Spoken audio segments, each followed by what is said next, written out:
Hello everybody, so this chapter was pushed back a day due to a holiday in Japan, and it's one of those times where it really gets you to think and reconsider whether you should just, start reviewing the early scanlations or not, instead of waiting for the official. It's kind of a problem for me, but life is disappointing anyway. Well, but also, the earlier I post my video, the less quality I can give you because I have less time to work on the video. By the way, people have been asking me if I'm going to review House of Dragon. I haven't even seen the show. And that's because I was so bummed out with the way that Game of Thrones ended. But even if the show had ended well, I still wouldn't be able to do those reviews, because One Piece now consumes most of my free time anyway. And speaking of which, this week's anime episode was one of those that combines different types of art and animation styles. My favorite part of it was the Mazer Cannon Homie Assemble scene. It has the Total Land theme playing in the background as the homies do their thing, and it just kind of gives off this creepy Disney gone wrong sort of vibe. It also reminded me how impressive of a Tobi Robo ulti is. Just the fact that she can take an attack like this and get back up again. And the aura effects when it comes to the Luffy versus Kaido fight are either diminished or just completely absent, which me and I'm sure a lot of other people appreciate. And then I did catch a couple of shots of Luffy jumping in front of the moon, which is very clearly foreshadowing to him awakening the Nika Nika no Mi. I believe this is the first time that Luffy in Gear 5th, or Luffy in his Nika mode, has been featured in the cover of Shonen Jump. And then we get a color spread that is actually an updated version of a coloring page that you can find in Volume 8. Specifically, you can find it at the end of chapter 68. It's the chapter where Sanji decides to join the crew. So it's between chapter 68 and 69. I like the metal skull rings that Sanji's wearing in this one. And then Chopper is wearing a number 6 because that's the order in which he joined the crew. I do kind of wonder though if the "We Stand for Liberty" phrase on the polar bear was written with lipstick or if it was written with the polar bear's own blood. The expressions on the potential Sea Kings that we see in the first panel of this chapter remind me a lot of the basilisk that we saw back in Impel Down. The little recap about current events involving Sabo, Vivi, and Cobra is just a way for us to get more crew interactions. Because other than that, it's blaringly obvious that this initial section of the chapter was written for people that don't read One Piece on a consistent basis, because it's pretty much filled with little reminders and recaps and little bits of information that the diehards would already know. It's like the chapter is saying,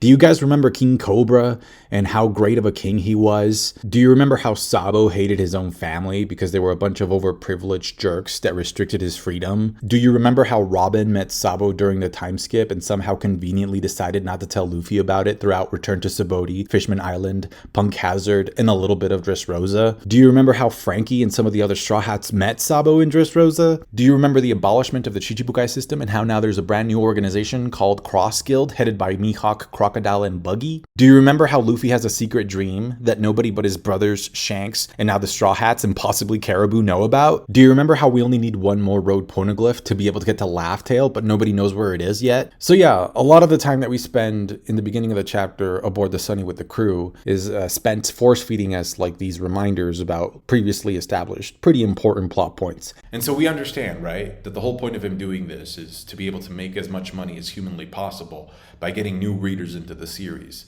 So people that have never read a One Piece chapter can pick up the magazine and just be like, oh, well, I'm not completely lost anymore in terms of what's happening in the story, because there are some plot points that are being mentioned in this very chapter. So I have some idea of what's going on. It really is about making good business. That's why, during the 1 month break, I think a couple of months ago, Oda said, you can pick up the story from chapter 1054, I think it was, to get more readers, more new readers into the series. And so I really do think this chapter strikes a balance between giving those new readers something to hook onto, but then also giving the diehards something to look forward to and something interesting. We find out that somebody is inside of the barrel, it's just not Carrot. So I'm just going to go ahead and walk my way towards the L buffet so that I can serve myself a big fat L. You have to admit, it's kind of weird though, that the last time we saw her, she was literally being positioned to be ruler of Zou, queen of Zou, whatever. And that position has nothing to do with Pedro's will for her. In fact, it has nothing to do with Pedro's will at all. And so I'm wondering if, since we saw that Caribou's Devil Fruit power can store people inside of it, I'm wondering if Carrot could currently be inside of the barrel, inside of Caribou. So that's my top tier level copium right there. Turns out the barrel that Caribou's inside of has been changed chained up, which I'm guessing means that somebody with observation haki must have noticed his presence and decided to put the chains on. Also, because there's a time jump in this chapter, I'm guessing this means that we're never going to get to see the welcome Jinbei to the crew toast or the kanpai moment. Anyway, Luffy says that he wants to change course to go and find Vivi to help her out, but then Zoro pulls out the vice captain card and opposes the idea by giving a speech that resembles the one that he gave in Enies Lobby when the crew was worried about Usopp. Ironically, Zoro's mentality is also kind of similar to Sanji's mentality during the Black Maria situation, where Sanji trusted Robin enough to show up to help him, to actually save him, because he believes in his friends. He believed in Robin, and so Zoro is asking Luffy to believe in Vivi. I honestly think the only issue with Zoro's dialogue here is that it uses Ace as an example. Like, it's actually comedic how horrible of an example that is when it comes to reassuring others that it's okay to let other people go on their own adventures because things will turn out fine. Now, that part of Zoro's dialogue actually, to me, makes more sense in the official translation. Because in the official, Zoro says, remember, Luffy, what did you say when this happened to Ace? And then we have a flashback of Luffy like saying, Ace has his own adventures. And then Zoro reminds him, until he was in undeniable danger, you let Ace live his own life. So that to me reads a little bit more naturally. And it's also true because back in Thriller Bark, when Luffy notices that Ace's Vivre card is beginning to burn, actually Luffy says, yeah, like, don't worry about it. Like, my brother will be fine. It's not up until Amazon Lily where he's like, oh, I have to go save my brother. The crew ends up complaining regardless, which I appreciate because it gives us a comedy moment featuring new nicknames for Zoro. Robin says that there are more mentions about people that are connected with Luffy in the newspaper, but just like Robin decided to keep quiet about Sabo being alive, she decides to withhold the information about those names from Luffy as well. Only this time Luffy actually gives her permission to do so. But I'm guessing the people that the newspaper was mentioning was Rayleigh, Hancock, Kobe, and maybe Blackbeard. I do feel that moment with Robin, though, kind of breaks the fourth wall a bit, because in the official she says, all right, I'll do that.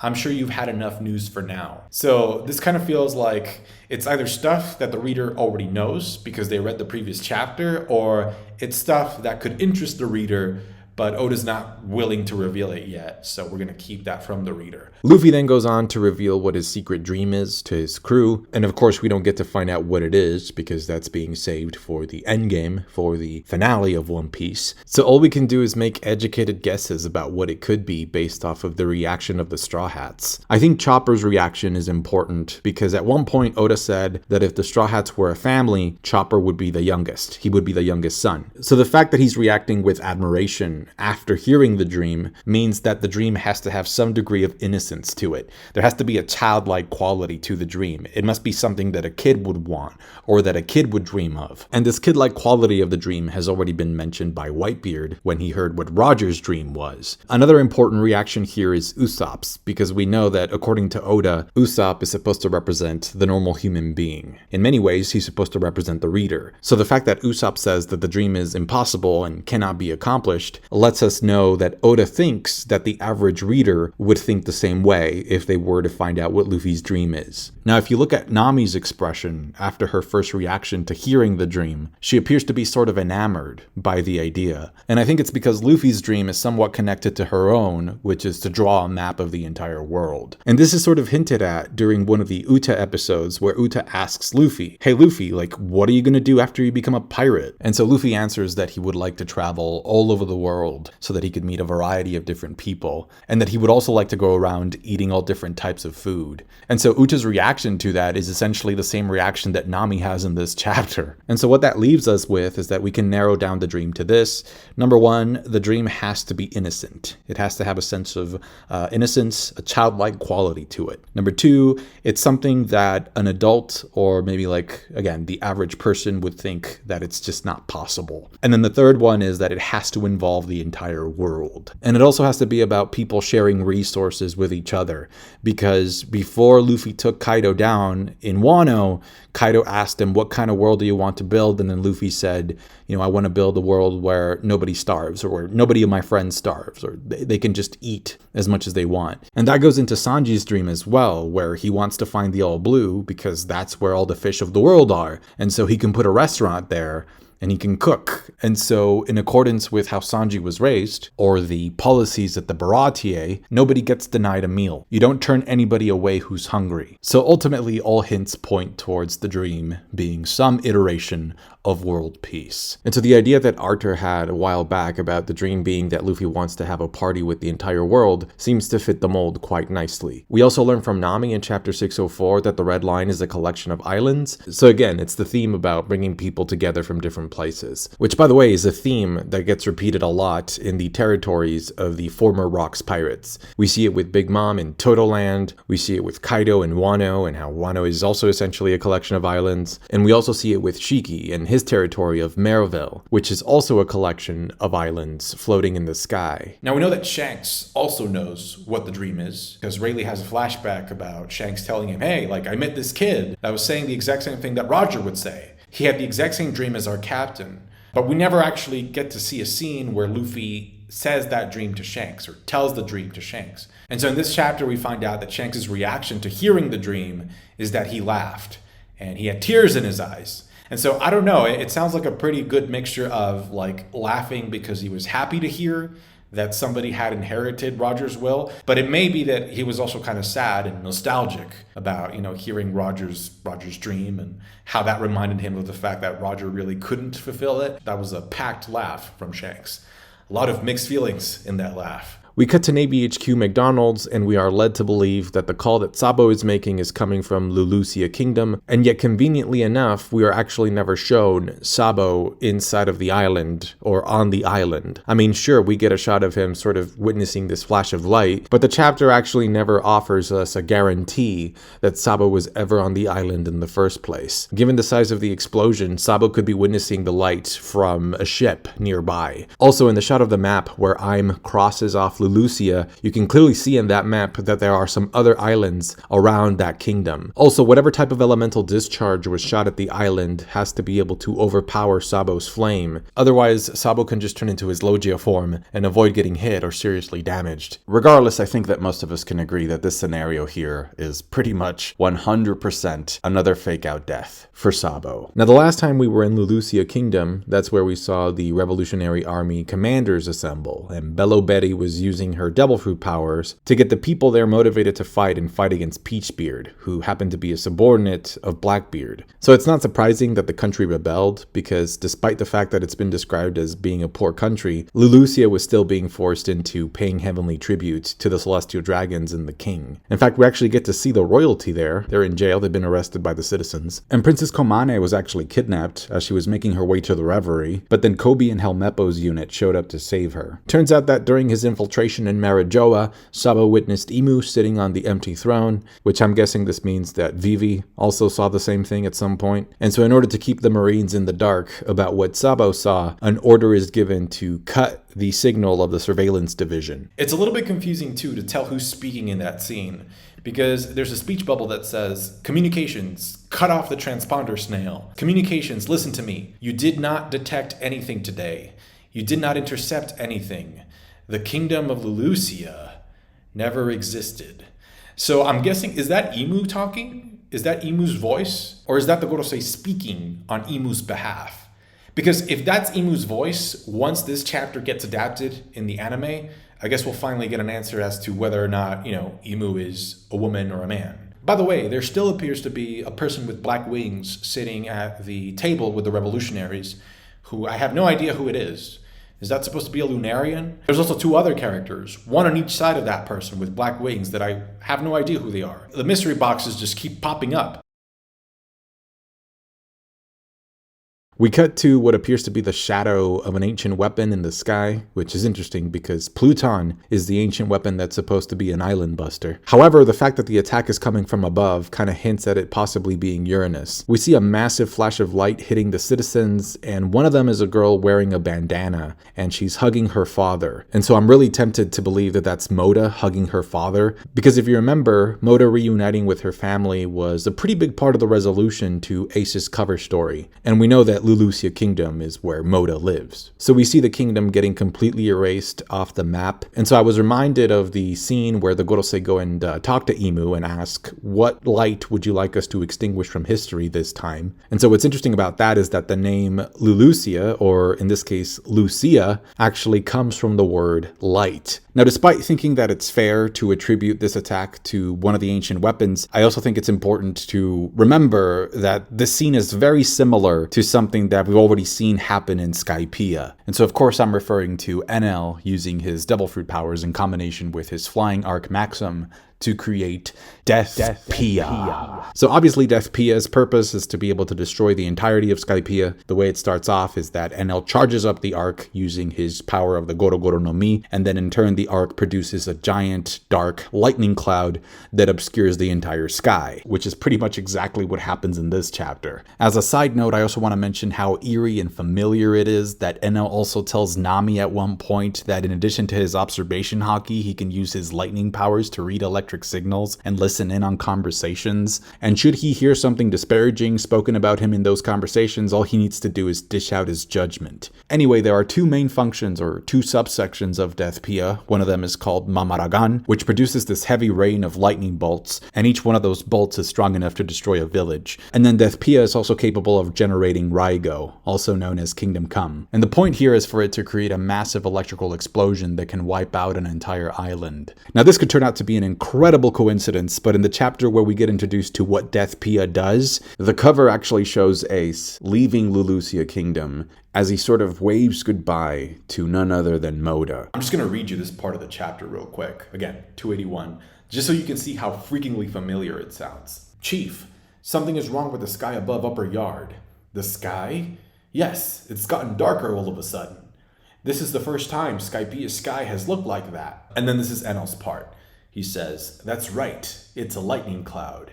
With my energy, Deathpiea will spew out a massive jet stream made out of lightning clouds. Eventually, the clouds will accumulate energy and envelop all of Skypiea in darkness. At my bidding, they will become dozens of lightning bolts and annihilate the whole country. Now I want to read you this small section that happens during the Odin flashback. This is Rayleigh talking to Neptune. He says, it's not the weapon we're after, Neptune. It's the people who called it a weapon. Specifically, the vast treasure that those people left behind. And so we know from NL's cover story that the three-winged races that we meet in Skypiea, the Shandians, the Birkins, and the Skypieans, all of those three-winged races come from the moon, right? They left the moon because they were running out of resources. And we know that NL is a Birkin, right? So if you really go deep enough and you trace his family tree, his ancestors came from the moon. So now I'm wondering, did NL know something about the ancient weapons? Were these moon people the same as Lunarians? Because if the Lunarians are responsible for creating the weapons or calling the weapons weapons, right?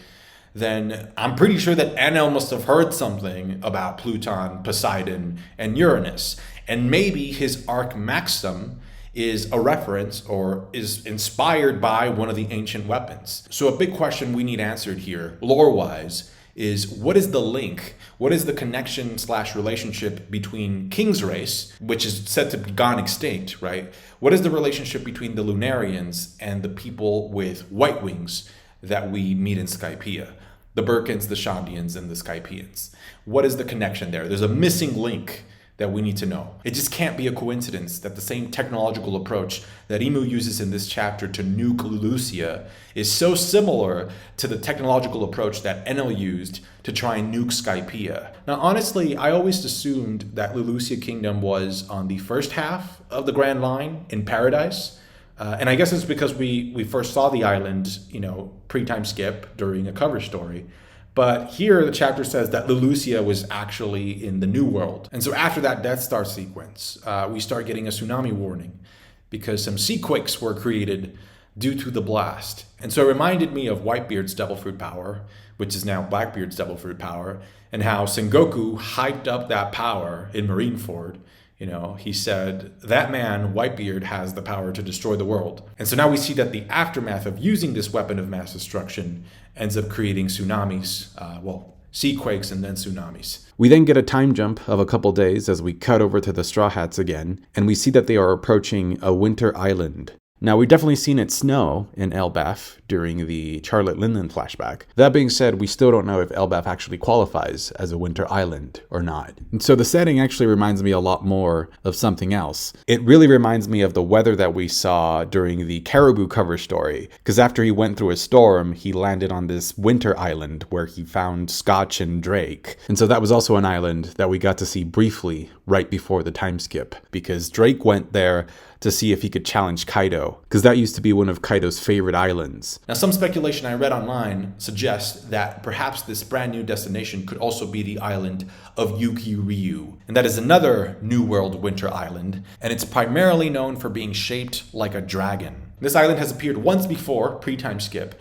and it was an island where Shanks and his crew were hanging out as they received a call from Rockstar after Rockstar had delivered the message that Shanks wanted him to deliver to Whitebeard. I feel like that no matter what kind of winter island this turns out to be, it has to have some connection to the egg port that was mentioned a couple of chapters ago. Now, aside from selling more Chopper merchandise, I think the purpose of him wearing the Amigasa hat that Tama made him is so that he can get picked up by the wind so that he can fly off like an umbrella, and then Luffy can grab onto him, as we see by the end of the chapter. So they run into this giant eddy, which is essentially like a whirlpool, except instead of being in the water, it's actually outside of it. So it's a whirlpool that's been flipped upside down, and then using his observation haki, Luffy notices that there's a person trapped inside of the water. Now notice the difference between Luffy's observation haki and Sanji's observation haki. Because Sanji's observation haki is more in tune, more focused on women, unlike Luffy, he can be more specific. By the way, Sanji's also wearing a jacket that has his birthday number. Now, the official translation actually says that this vortex, this eddy,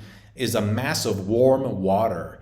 So something that size must have gotten heated up by something nearby, right? So in addition to it being, a winter island, whatever's up next also has to have some kind of a heat source. I don't know about you guys, but I was getting some pretty strong Punk Hazard vibes by the end of this chapter. Zoro decides to cut the vortex using Yakodori, which is very fitting because the name itself means Disaster Harbor Bird. Disaster at the harbor. And I'm pretty sure that he used the Advanced Conqueror's Haki version of this attack against King at some point during his fight. We get a shot of Usopp wearing his 800 number on the back, which is, again, a reference to this chapter, chapter 25, which according to the wiki is a reference to a Japanese phrase that is used to describe compulsive liars. Zoro cuts the thing, and to my very pleasant surprise, I find that my second favorite female character in the series, right after Robin, comes out of there with a plop. Here's a fun fact. The last time we saw Bonney was also the last time that we saw Emu. That was during the Reverie, and that was chapter 908. And so it seems like Chopper and Luffy are on their way to intersect with her, and she's in her kid form, which is interesting, because that's also how she met Zoro. We know from previous arcs that Bonney has a connection/relationship with Kuma,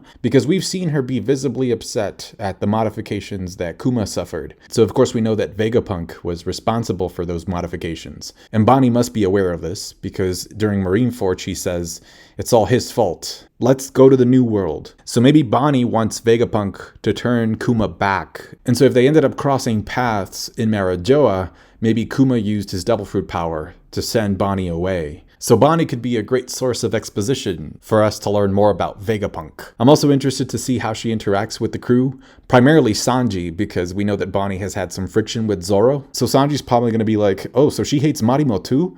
Bonnie Chuan! Add to that Bonney loves to eat, and it's a perfect fit. We end the chapter finding out that Bonnie's bounty has increased from 140 mil to 320 mil, and so now she has the exact same bounty as Moria and Basil Hawkins, R.I.P. Now, I've heard people asking that since Bonney was in the water, does that mean that, her Devil Fruit ability got negated? And so is Kid Bonney the real Bonney? Like, is that her real age? And so I don't think so, because in Enies Lobby, Frankie pushes Monster Chopper into the water, and Chopper ends up looking like this afterwards. And so we know that this is not Chopper's original form, right? Chopper's original form looks like this, like an actual reindeer. So it's not the case that the water would make him revert back to his original form. Same thing with Luffy. In Arlong Park, his neck gets extended from the water so that he can breathe. So he still maintains the elastic properties of his Devil Fruit. Granted, those are both Zoans, and Bonney is a Paramecia. But I remember there was like this one filler scene in the anime where Big Mom falls into the water and Prometheus literally dives into the water to bring her back up again. Overall, I thought it was a really good chapter of One Piece. I've been wanting to get more screen time, more focus for Bonney as a supernova for a very long time now. Specifically, I remember wanting her to show up back in Whole Cake Island. One of the theories was that she was connected to Big Mom, that she could be maybe Big Mom's daughter because of her appetite and her lipstick and the color of hair and all that stuff. So yeah, I'm really excited to see her finally cross paths with the Straw Hats, with the main storyline. because that means we'll get to learn more about her character. Thank you so much for watching, guys, and for waiting for this video to be uploaded.